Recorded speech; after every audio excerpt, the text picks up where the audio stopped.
Good morning friends, मैं सतीश कुमार पांडे अपने YouTube channel में आपका स्वागत करता हूं। आज दिन रविवार है और सबसे बड़ा चीज़ है कि आज है देवशयनी एकादशी। एकादशी महीने में 2 बार और साल में 24 बार होता है। एक कृष्ण पक्ष की एकादशी होती है और दूसरा होता है शुक्ल पक्ष। आज जो एकादशी है देवशयनी एकादशी के नाम से इसको जाना जाता है। क्यों जाना जाता है बताते हैं आपको। देवशयनी एकादशी जो है आषाढ़ मास के शुक्ल पक्ष में पड़ता है और इस एकादशी के बारे में ये मान्यता है कि इस दिन से भगवान विष्णु विश्राम करते हैं और सृष्टि के सारा कर्मदार दामोदर भगवान शंकर के कंधे पे बोल सकते हैं। भगवान शंकर के हाथ में होता है और शंकर भगवान ही पूरे सृष्टि का संचालन करते हैं। भगवान विष्णु आज से विश्राम करते हैं, इसीलिए इस एकादशी को देवशयनी एकादशी कहा जाता है। मैं और मेरी पत्नी हम दोनों ही एकादशी करते हैं।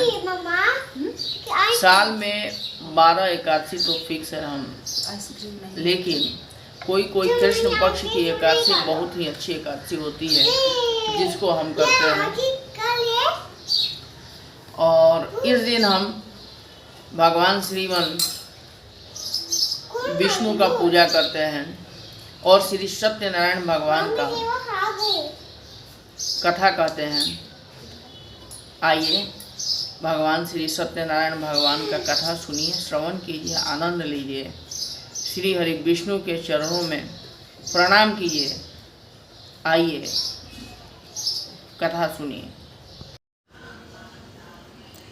ओम पवित्रो पवित्रो वाह सर्वस्थानं गतो विवाहाय स्मरेत पुंडरीकाक्षं सभाव्यंतर शुचि। ओम पुनाति पुंडरीकाक्षं पुनातु पुंडरीकाक्षं गंगे च यमुने च गोदावरी नर्मदा कावेरी सिंधु सरस्वती सप्तनद्यं जले अस्मिन् अहं सानिध्यं गुरुः।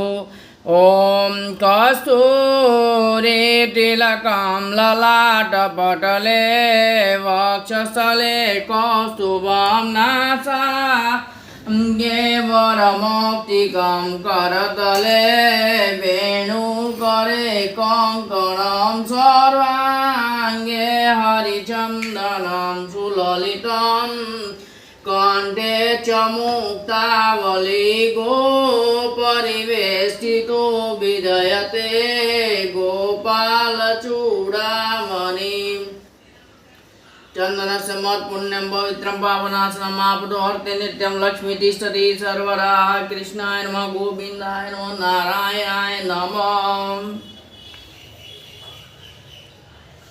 वक्रतुंड महाकाय कोटि सूर्य समप्रभः निर्विघ्नं कुरु मे देव सर्वकार्येषु सर्वदा। गजाननं भूतगणादिसेवितं कपितजम्बूफलं चारुभक्षणं उमासुतं सुविनाशकारकं नमामि विघ्नेश्वर पादपङ्कजं दन्तपाणि च वर्धनं ब्राह्मणं ब्रह्मचारिणं पुण्यं गणपति दिव्यं विघ्नराजं नमाम्यहम्।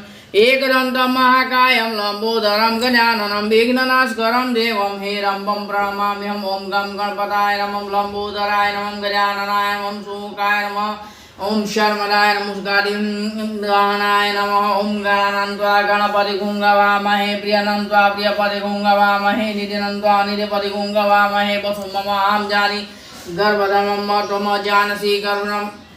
ओम नमस्तुभ्यं महालक्ष्मी, नमस्तुभ्यं सुरेश्वरी हरिप्रिय, नमस्तुभ्यं नमस्तुभ्यं दयानिधि, नमस्ते तु महामाया श्रीपीठे सुपूजिते शंखचक्रकरहास्ये महालक्ष्मी नमस्तुते। नमस्ते गौराणे कुलसुरभयंकरी सर्वपापहरे देवी महालक्ष्मी नमस्तुते। सिद्धि बुद्धि प्रदे देवी भुक्ति मुक्ति प्रदायिनी मंत्रमूर्ते सदा देवी महालक्ष्मी नमस्तुते। ओम लक्ष्मी नमः। सरस्वती महाभागे विद्या कमलोचनी विश्वरूपे भिक्षालनि विद्यादेहं विद्यामरे। ओम भगवादिनी नमः।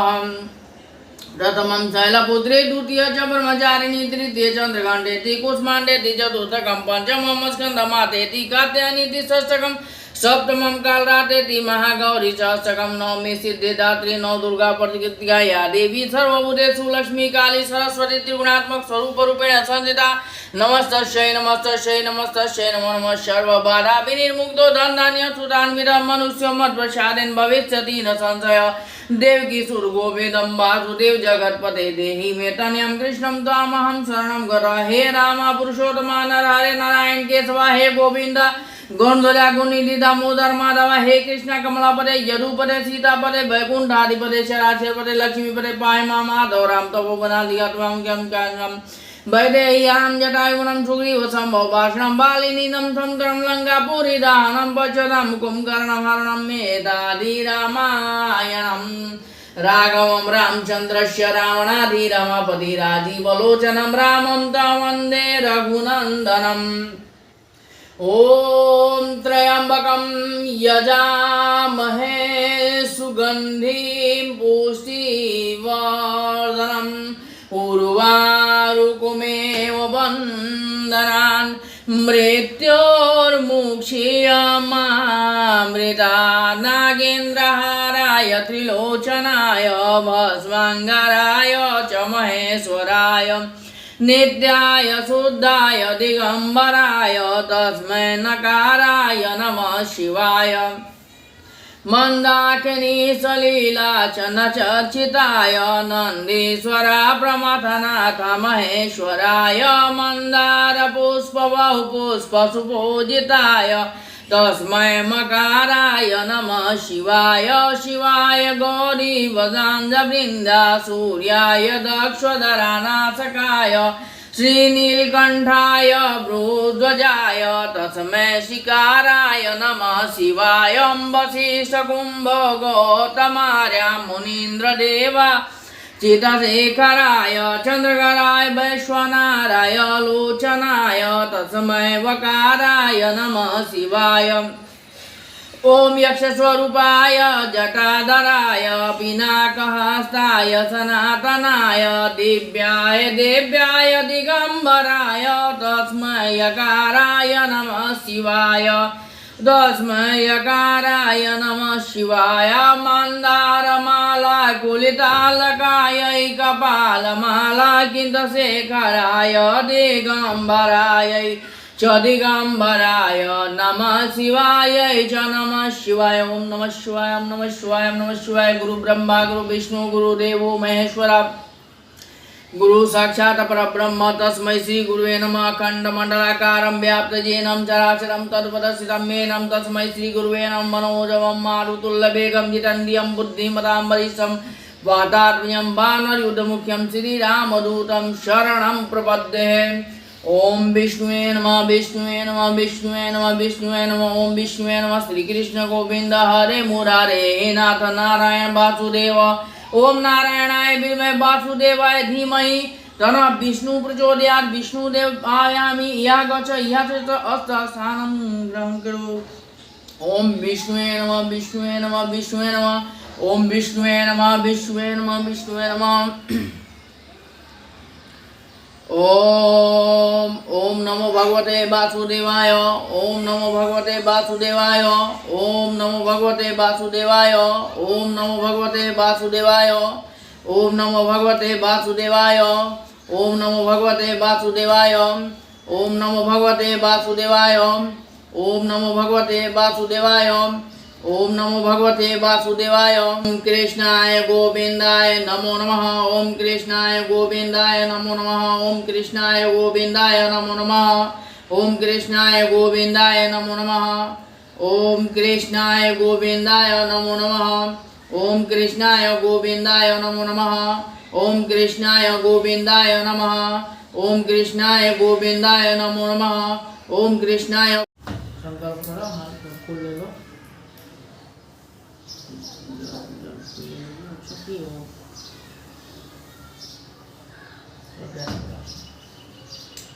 ओम विष्णु विष्णु विष्णु विष्णु विष्णु विष्णु विष्णु विष्णु विष्णु भारतवर्षे जम्बूद्वीपे आषाढ़ मासे शुक्लपक्षे रविवासरे एकादशी तिथौ अहम सतीश कुमार पांडे नाम को पढ़िए। प्रासद गोत्र उत्पन्नम, पिता श्रीमंत अमरनाथ पांडे शर्मा हम, श्री सत्यनारायण व्रत कथा, शांति, सुख शांति, पुत्र प्राप्ति, लक्ष्मी प्राप्ति, धन वैभव, यश कीर्ति प्राप्ति हेतु अहम करिष्ये।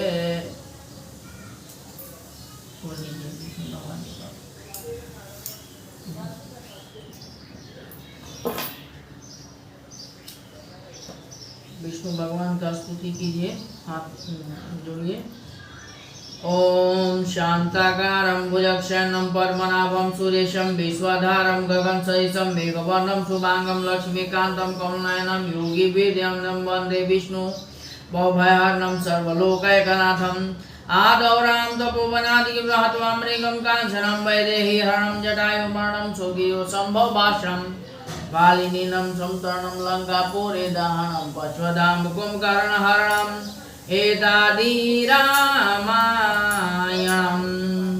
आदौ देवकी देव गर्भजननं गोपगिरिः वर्धनं मायापुत्र जीविता का प्राणं गोवर्धनोद्धारणं कंसंच्छेदनं कुन्तीसुतापालनम् एतद् भागवतं पुराणकथितं श्रीकृष्णं लीलामृतं कस्तूरी तिलकं ललाटपटले वक्षस्थले कौस्तुभं नासाग्रे वरमौक्तिकं करतले वेणुकरे कङ्कणं सर्वाङ्गे हरिचन्दनं सुललितं कण्ठे मुक्तावली गोपरिवेष्टितो विजयते। गोपाल चूड़ामणि कृष्णाय वासुदेवाय देवकी नंदाय च नंदगोप कुमाराय गोविंदाय नमो नमः। ओम विष्णुवे नमः कृष्णाय नमः सर्वदेवदत्ताभ्यो नमो नैवेद्यं निवेदयामि प्राणायाम समर्पण सर्वेण सबुदानां समानाय स्वाहा। अद्य श्रीमन् सत्यनारायण भगवान कथा प्रारंभ प्रथम अध्याय। एक समय नैमिषारण्य तीर्थ में शौनकादि 88 हजार ऋषियों ने श्री सूतक जी से पूछा, हे प्रभु, इस कलयुग में वेद विद्या रहित मनुष्यों को प्रभु भक्ति किस प्रकार मिलेगी तथा उनका उद्धार कैसे होगा। हे मुनि श्रेष्ठ, कोई ऐसा तप कहिए जिसमें थोड़े समय में पुण्य प्राप्त हो तथा मनवांछित फल भी मिले। वह कथा सुनने की हमारी प्रबल इच्छा है। सर्वशास्त्र ज्ञाता श्री सूत जी बोले, हे वैष्णवों में पूज्य, आप सबने प्राणियों के हित की बात पूछी है। अब मैं उस श्रेष्ठ व्रत को आप लोगों से कहूँगा जिस व्रत को नारद जी ने श्री लक्ष्मी नारायण भगवान से पूछा था और श्री लक्ष्मीपति ने मुनि श्रेष्ठ श्री नारद जी से कहा था। यह कथा ध्यान से सुनो। एक समय योगी राज नारद जी दूसरों के हित की इच्छा से अनेक लोकों में घूमते हुए मृत्यु लोक में आ पहुँचे। यहाँ अनेक योनियों में जन्मे हुए प्राय सभी मनुष्यों को अपने कर्मों द्वारा अनेकों दुखों से पीड़ित होकर देखकर विचार करने लगे कि किस यत्न के करने से निश्चय ही मानवों के दुखों का नाश हो सकेगा। ऐसा मन में सोचकर भगवान नारद विष्णु लोक को गए। वहाँ श्वेत वर्ण और 4 भुजाओं वाले देवों के इस नारायण का, जिनके हाथों में शंख चक्र गदा और पद्म थे तथा वरमाला पहने हुए थे, देखकर स्तुति करने लगे। हे भगवान, आप अत्यंत शक्ति से संपन्न हैं। मन तथा वाणी भी आपको नहीं पा सकती। आपका आदि मध्य अंत नहीं है। निर्गुण स्वरूप सृष्टि के कारण भक्तों के दुखों का नष्ट करने वाले हो। आपको मेरा नमस्कार है। नारद जी के इस प्रकार की स्तुति सुनकर विष्णु भगवान बोले, हे मुनि श्रेष्ठ, आपके मन में क्या है? आप किस काम के लिए आपका आगमन हुआ है, निसंकोच कहो। तब नारद मुनि बोले, मृत्यु लोक में सब मनुष्य जो अनेक योनियों में पैदा हुए हैं, अपने अपने कर्मों के द्वारा अनेक प्रकार की दुखों से दुखी हो रहे हैं। हे नाथ, मुझ पर दया रखते हो तो ये बताइए कि उन मनुष्यों के सब दुख थोड़े ही प्रयत्न में कैसे दूर हो सकते हैं। श्री भगवान जी बोले, हे नारद, मनुष्यों की भलाई के लिए तुमने बहुत अच्छी बात पूछी है। जिस काम के करने से मनुष्य मोह तत्व से छूट जाता है, वो मैं कहता हूँ। सुनो, बहुत पुण्य देने वाला, स्वर्ग तथा मृत्यु लोक दोनों में दुर्लभ यह उत्तम व्रत है। आज मैं प्रेम वश होकर तुमसे कहता हूँ।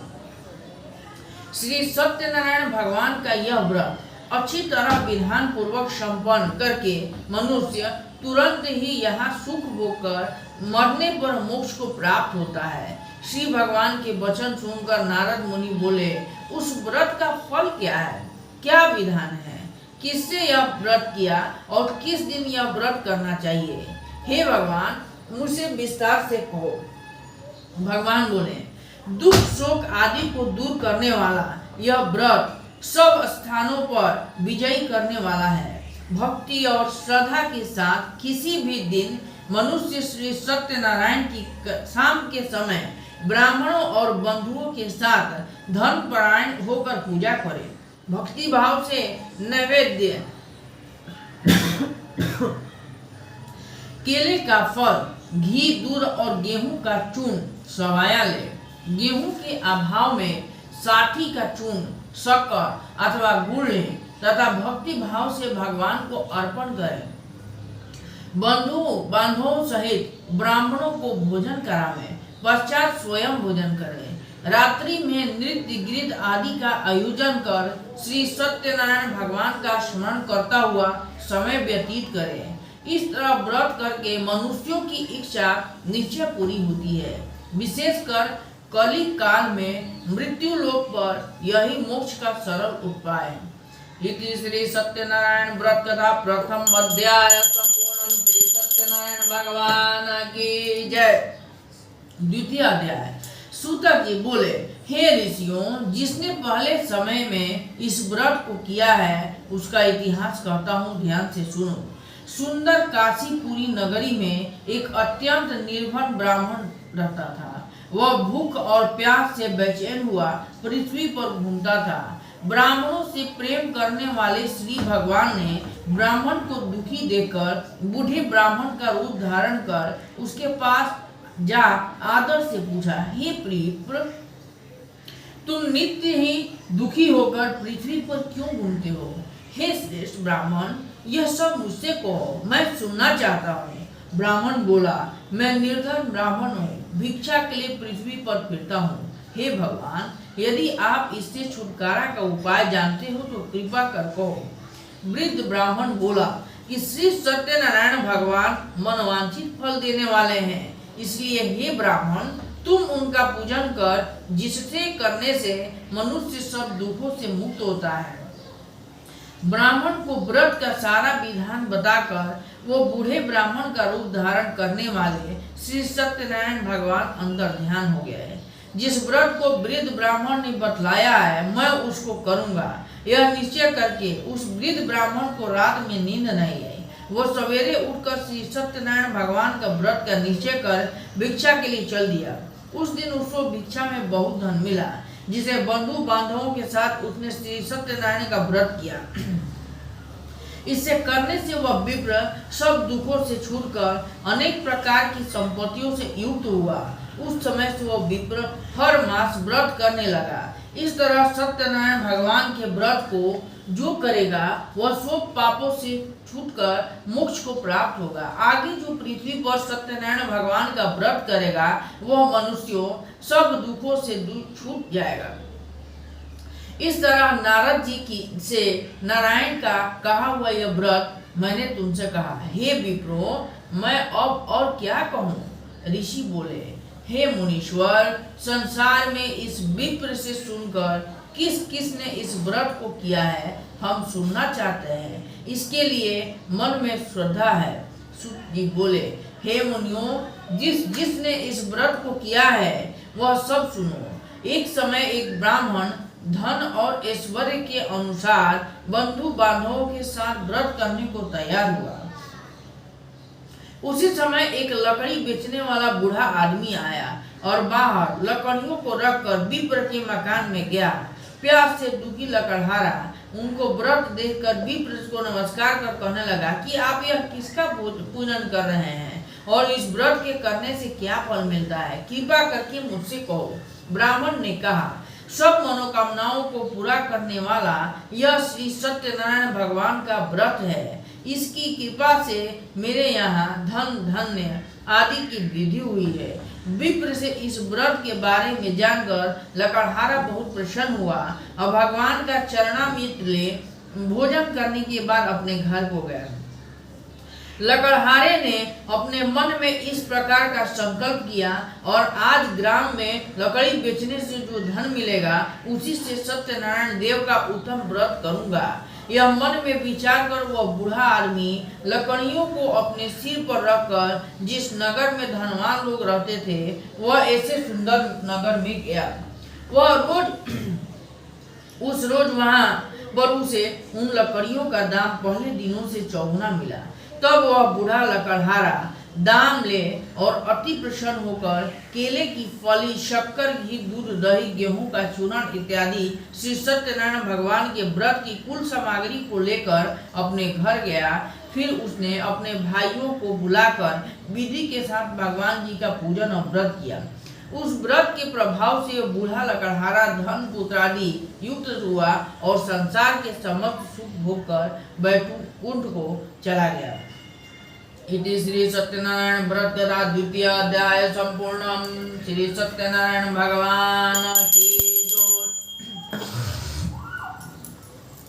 सूत जी बोले, हे श्रेष्ठ मुनियों, अब आगे की कथा कहता हूँ, सुनो। पहले समय में उल्का मुख नाम का एक बुद्धिमान राजा था। वह सत्य वक्ता और जितेंद्रिय था। प्रतिदिन देव स्थानों पर जाता तथा गरीबों को धन देकर उनके कष्ट दूर करता था। उसकी पत्नी कमल के समान मुख वाली सती साध्वी थी। भद्रशिला नदी के तट पर उन दोनों ने श्री सत्यनारायण भगवान का व्रत किया। उस समय वहां एक साधु वैश्य आया। उसके पास व्यापार के लिए बहुत सारा धन था। वह नाव को किनारे पर ठहरा कर राजा के पास आया और राजा को व्रत करते हुए देखकर विनय के साथ पूछने लगा, हे राजन, भक्ति युक्त चित्त से आप यह क्या कर रहे हैं? मेरी सुनने की इच्छा है, सो आप यह मुझसे बताइए। राजा बोला, हे साधु, अपने बांधवों के साथ पुत्रादि की प्राप्ति के लिए एक महाशक्तिमान सत्यनारायण भगवान का व्रत व पूजन किया जा रहा है। राजा के वचन सुनकर साधु आदर से बोला, हे राजन, मुझसे इसका सब विधान कहो। मैं भी आपकी कथा अनुसार इस व्रत को करूंगा। मेरी भी कोई संतान नहीं है और इसे नीचे ही होगी। राजा से सब विधान सुन व्यापार से निवृत्त हो वह आनंद के साथ घर गया। साधु ने अपनी पत्नी से संतान देने वाले उस व्रत का समाचार सुनाया और कहा कि जब मेरी संतान होगी तब मैं इस व्रत को करूंगा। साधु ने वचन अपनी पत्नी लीलावती से कहे। एक दिन उसकी पत्नी लीलावती पति के साथ आनंदित होकर सांसारिक धर्म से प्रवृत्त होकर श्री सत्यनारायण भगवान की कृपा से गर्भवती हो गई और 10वें महीने में उसे एक सुंदर कन्या का जन्म हुआ। दिनों दिन वह इस तरह बढ़ने लगी जैसे शुक्ल पक्ष का चंद्रमा बढ़ता है। कन्या का नाम कलावती रखा गया। तब लीलावती ने मीठे शब्दों में अपने पति से कहा कि जो आपने संकल्प किया था कि भगवान का व्रत करूंगा, अब आप उसे करिए। साधु बोला, हे प्रिय, कन्या के विवाह पर व्रत करूंगा। इस प्रकार अपनी पत्नी को आश्वासन दे वह नगर को गया। कलावती पितृगृह में वृद्धि को प्राप्त हुई। साधु ने जब नगर में सखियों के साथ अपनी पुत्री को देखा तो तुरंत ही दूत को बुलाकर कहा कि पुत्री के वास्ते कोई सुयोग्य वर देख कर लाओ। साधु की आज्ञा पाकर दूत कंचन नगर पहुंचा और वहां पर खोज कर और देखभाल करके लड़की के लिए सुयोग्य वाणिक पुत्र को ले आया। उस सुयोग्य लड़के को देखकर साधु ने अपने बंधु बांधवों सहित प्रसन्नचित होकर अपनी पुत्री का विवाह उसके साथ कर दिया। किंतु दुर्भाग्य से विवाह के समय ही भी उस व्रत को करना भूल गया। तब श्री भगवान क्रोधित हो गए और श्राप दिया कि तुम्हें दारुण दुख प्राप्त होगा। अपने कार्य में कुशल साधु बनिया जामाता सहित नावों को लेकर व्यापार करने के लिए समुद्र के समीप स्थित रत्नसारपुर नगर में गया और वहां दोनों ससुर जमाई चंद्रकेतु राजा के उस नगर में व्यापार करने लगे। एक दिन भगवान सत्यनारायण की माया से प्रेरित होकर कोई चोर राजा का धन चुराकर भाग रहा था, किंतु राजा के दूतों को आता देख चोर ने घबराकर भागते हुए राजा के धन को वही नाव में छुपाकर चुपचाप रख दिया और जहां वो ससुर जमाई ठहरे हुए थे, चोर वहां से भाग गया। जब दूतों ने उस साधु वैश्य के पास राजा के धन को रखा देखा तो दोनों को बांध कर ले गए और प्रसन्नता से दौड़ते हुए राजा के समीप जाकर बोले, यह दो चोर हम पकड़ लाए हैं, देखकर आज्ञा दे। तब राजा की आज्ञा से उनको कठिन कारावास में डाल दिया गया तथा उनका धन छीन लिया गया। सत्यनारायण भगवान के श्राप के द्वारा उनकी पत्नी भी घर पर बहुत दुखी हुई और घर पर जो धन रखा था चोर चुरा कर ले गए। शारीरिक और मानसिक पीड़ा तथा भूख प्यास से अधिक दुखित होकर अन्न की चिंता में कलावती एक ब्राह्मण के घर गई। वहां उसने सत्यनारायण भगवान का व्रत होते देखा, फिर कथा सुनी और प्रसाद ग्रहण कर रात को घर आई। माता ने कलावती से पूछा, हे पुत्री, अब तक कहाँ रही, वह तेरे मन में क्या है? कलावती बोली, हे माता, मैंने एक ब्राह्मण के घर श्री सत्यनारायण भगवान का व्रत देखा। कन्या के वचन सुनकर लीलावती भगवान के पूजन की तैयारी करने लगी। लीलावती ने परिवार और बंधुओं सहित श्री सत्यनारायण भगवान का पूजन किया और वर मांगा कि मेरे पति और दामाद शीघ्र ही घर आ जाए। साथ ही प्रार्थना की कि हम सबका अपराध क्षमा करो। सत्यनारायण भगवान इस व्रत से संतुष्टित हो गए और राजा चंद्रकेतु को स्वप्न में दर्शन देकर कहा, हे राजन, दोनों वैश्यों को प्रातः ही छोड़ दो और उनका सब धन तुमने ग्रहण किया है दे दो, नहीं तो मैं तेरा धन राज्य पुत्रादि नष्ट कर दूंगा। राजा से ऐसे वचन कहकर भगवान अंतर्ध्यान हो गए। प्रातः काल राजा चंद्रकेतु ने सभा में अपना स्वप्न सुनाया, फिर दोनों वाणिक पुत्रों को कैद से मुक्त कर सभा में बुलाया। दोनों ने आते ही राजा को नमस्कार किया। राजा मीठे वचनों में बोला, हे महानुभाव, भाभी वश ऐसा कठिन दुख प्राप्त हुआ है, अब तुम्हें कोई भय नहीं। ऐसा कहकर राजा ने उनको नए दो वस्त्र भूषण बनाए तथा उनका जितना धन लिया था उसे दुना धन देकर आदर से विदा किया। दोनों वैश्य अपने घर को चल दिए। इति श्री नारायण सत्यनारायण व्रत कथा तृतीय अध्याय। श्री सत्यनारायण भगवान की जय। सूत जी बोले, वैश्य ने मंगलाचार करके यात्रा आरंभ की और अपने नगर को चला। उनके थोड़ी दूर निकलने पर दंडी वेशधारी श्री सत्यनारायण भगवान ने उससे पूछा, हे साधु, तेरी नाव में क्या है? अभिमानी वाणिक हंसता हुआ बोला, हे दंडी, आप क्यों पूछते हो? क्या धन लेने की इच्छा है? मेरी नाव में तो बेल और पत्ते भरे हैं। वैश्य का कठोर वचन सुनकर भगवान ने कहा, तुम्हारा वचन सत्य हो। दंडी ऐसा कहकर वहां से दूर चले गए। कुछ दूर जाकर समुद्र के किनारे बैठ गए। दंडी के जाने पर वैश्य ने नृत्य किया करने के बाद नाव को उठी देखकर अचंभा किया तथा नाव में बेल पत्ते आदि देखकर मूर्छित होकर जमीन पर गिर पड़ा। फिर मूर्छा खुलने पर अत्यंत शोक प्रकट करने लगा। तब उसका दामाद बोला, आप शोक न करें, यह दंडी का श्राप है, अतः उनकी शरण में चलना चाहिए, तभी हमारी मनोकामना पूरी होगी। दामाद के वचन सुन वह दंडी के पास पहुंचा और अत्यंत भक्ति भाव से नमस्कार करके बोला, मैंने जो आपसे असत्य वचन कहे थे उनको क्षमा करो। ऐसा कहकर महान शोकातुर होने लगा। तब दंडी भगवान बोले, हे वाणी पुत्र, मेरी आज्ञा से बार बार तुम्हें दुख प्राप्त हुआ है, तू मेरी पूजा से विमुख हुआ। साधु बोला, हे भगवान, आपकी माया से ब्रह्मा आदि भी आपके रूप को नहीं जानते, तब मैं अज्ञानी कैसे जान सकता हूँ। आप प्रसन्न हुए, मैं सामर्थ्य के अनुसार आपकी पूजा करूंगा। मेरी रक्षा करो और पहले के समान नौका में धन भर दो। उसके भक्ति युक्त वचन सुनकर प्रसन्न हो उसकी इच्छा अनुसार वर देकर अंदर ध्यान हो गए।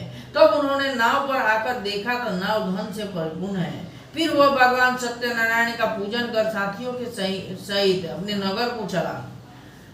जब अपने नगर के निकट पहुंचा तब दूत को घर भेजा। दूत ने साधु के घर जाकर उस स्त्री को नमस्कार कर कहा, साधु अपने दामाद सहित इस नगर के समीप आ गए हैं। लीलावती और कलावती उस समय भगवान विष्णु का पूजन कर रही थी। ऐसा वचन सुन साधु की स्त्री बड़े हर्ष के साथ सत्यदेव का पूजन कर पुत्री से कहा, मैं अपने पति के दर्शन को जाती हूँ, तू कार्य पूर्ण कर शीघ्र आ जाना। परंतु कलावती वृत्त एवं प्रसाद छोड़कर पति के पास चली गई। प्रसाद की अवज्ञा के कारण सत्यदेव रुष्ट हो गए, उसके पति को नाव सहित पानी में डुबो दिया।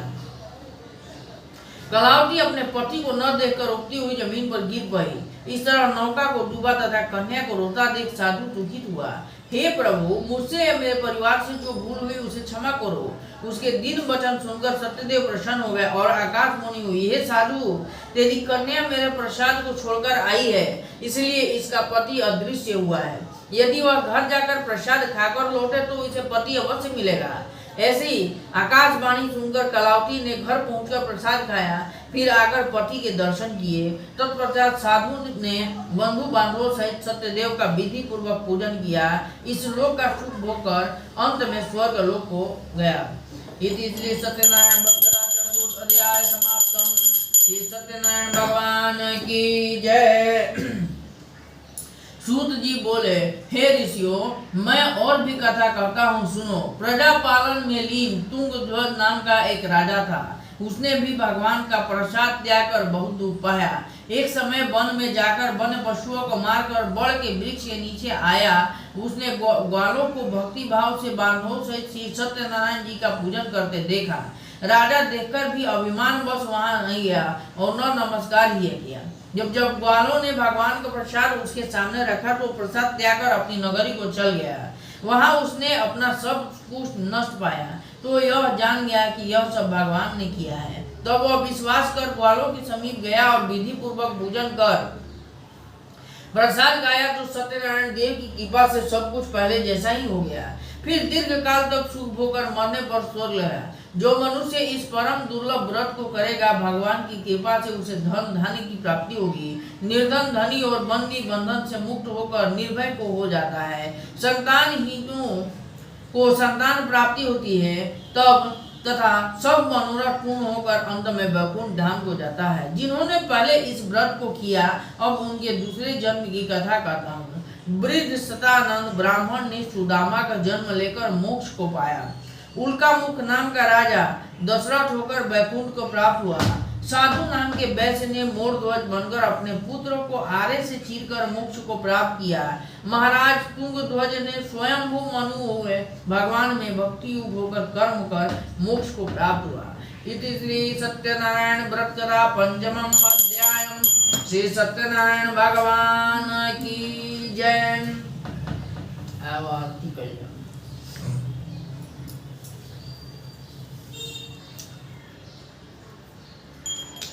सत्यनारायण भगवान की जय। लक्ष्मी रमण स्वामी जय। लक्ष्मी रमण सत्यनारायण स्वामी जनपात करणा। जय लक्ष्मी रमण रत्न जड़ित सिंहासन अद्भुत कविराज। नारद करत निराजन घंटा ध्वनि बाजै। जय लक्ष्मी रमण प्रकट भये कलि कारण द्विज को दर्श दियो। बूढ़ो ब्राह्मण बन कर कांचन महल लियो। जय लक्ष्मी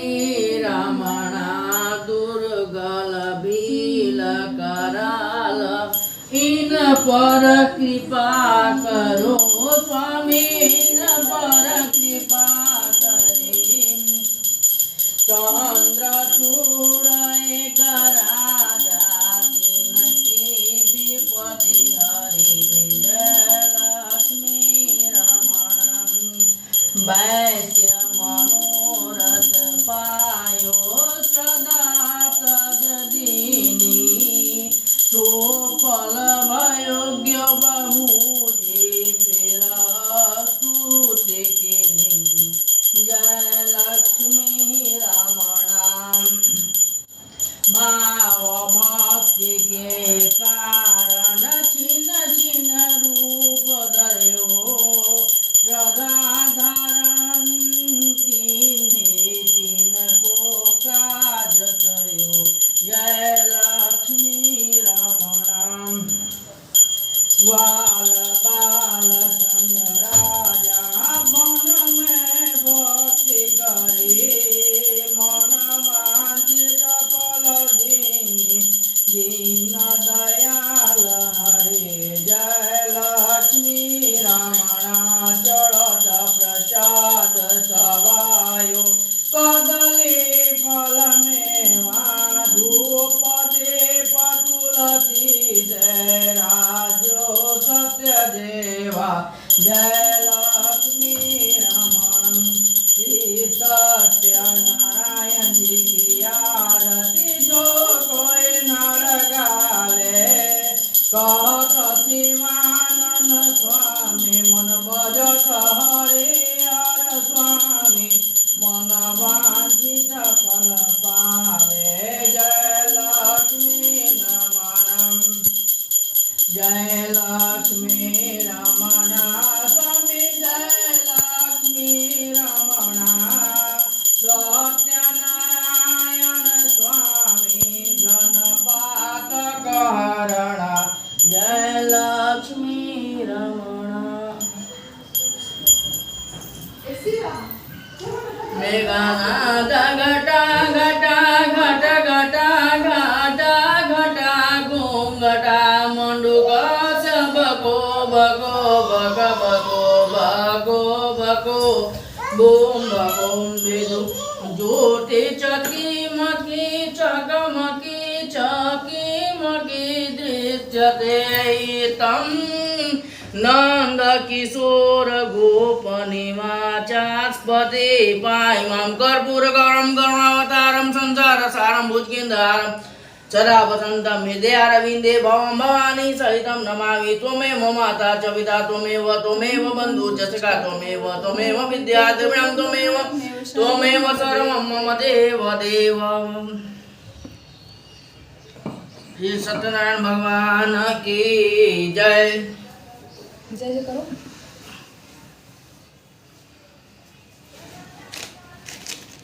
शिव जय जय करो बेटा। पुष्प लीजिए हाथ में।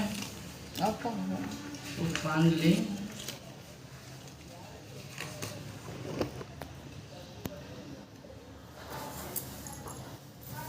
आरती पापा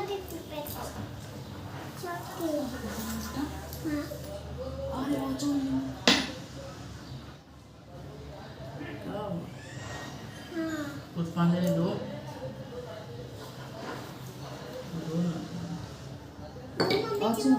हाँ दो। मम्मी जीवा पानी दो मम्मी जीवा पानी।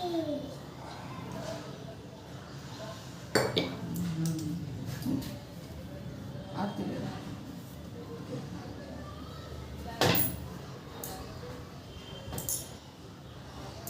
चलो फूल ले लो।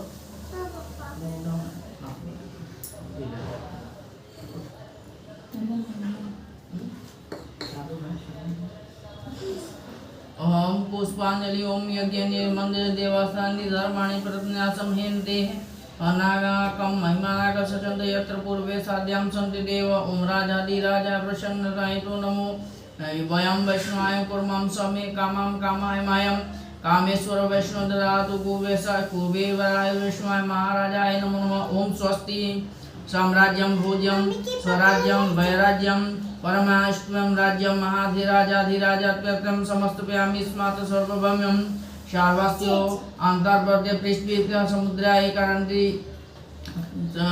श्लोकोभियुक्तं मरुतपरिस्पेष्टो मरुत्व्यातं गृहे वा कीर्तितं कामकृतं सभा सदा ओम विचक्षु विश्वस्तो बाहु विश्वस्तं सावाक्तं धर्माणि पत्राणि जनके एवं पुष्पांजलि समर्पयामि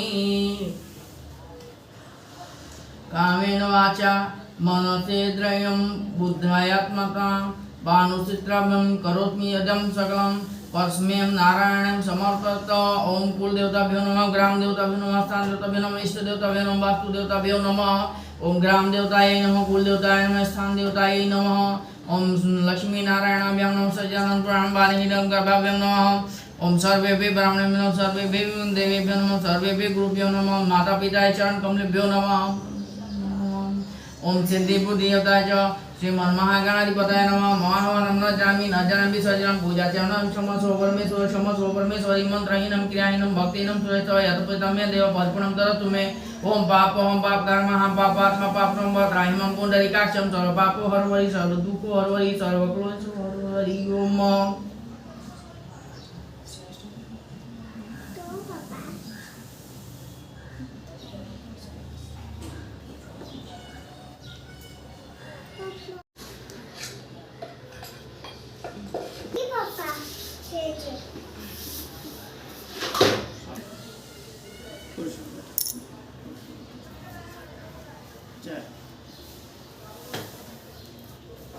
Okay, Papa,